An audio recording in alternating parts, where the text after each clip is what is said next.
Alba, Mendres, General confirmed na sa Choco Mucho. Asan si Jolina? Kayo na inayawan ng ibang teams loyal sa Signal. Pero bagayan, nagkaviyad sa gamutang mag-subscribe, pick notification bell para update kayo dito sa ating channel. Best PVL sports site goes to Inquirer. Yes, sila na ata ngayon ang pinakamainit na sports site sa Pinas after their series of exclusive pasabog na nagkukumpirma sa mga rumors na ating nakukuha. Kumbaga, the ultimate spoiler na ang peg nila. After their confirmation on the BDL then transfer to Creamline and PLDT's trio recruit, KKD, MJB, and CAF, di pa tapos ang kanilang anunsyo dahil kinumpirma na rin nila ang pagpirma ng trio ni na dating F2 cargo mover Mars Alba, former high-speed hitter Mian Mendres at dating HD Spiker B General sa team Choco Mucho Flying Titans. Yan nga ay kumpirmasyon sa nauna nating napabalita dito sa ating channel ukol sa mga posibleng pumalit sa mga lumisan sa Choco Mucho. Una si Alba, as we said, matagal ng wish ng Choco Mucho na makuha si Mars na naudlot last season. Pero ngayon, nawala ng hadlang kay Mars, unstoppable na itong makakapunta sa nanliligaw sa kanya noon na team Choco Mucho Flying Titans. Dahil dyan, magkakaroon na ng 3-setter rotation ng Choco Mucho with Wong, Alba, and Ferrer all-in-one team.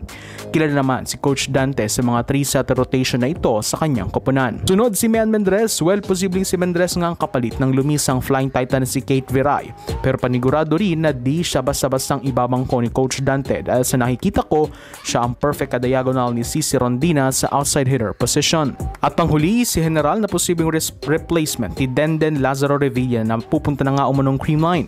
Maganda ang magiging combination nila ni Thang Ponce sa libero spot ng team, lalo pa last season sila ang nagtatagisan para sa best receivers and diggers sa liga.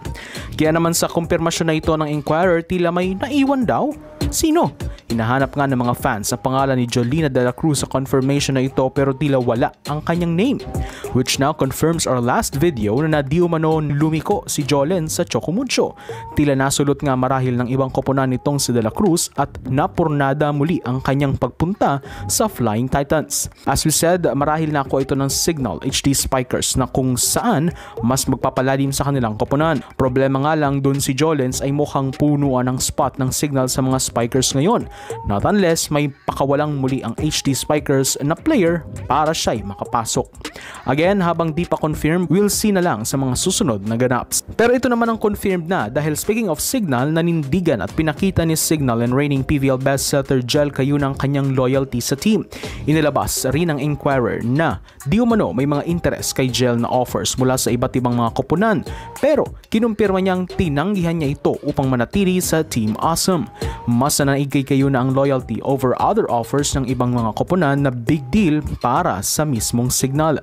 Gusto ko talaga ipagpatuloy yung nasimula namin na sa team kasi kinakapos kami noon. Hopefully moving forward mag-work na. Yan ang pahayag ni Jel Cayuna. With this, isang dinastiya ang posibleng simula ni Cayuna sa HD Spikers, being one of the stars and leaders ng Signal sa mga susunod pang taon. So, for supporting this channel, please subscribe, notification bell to get updated on my coming videos.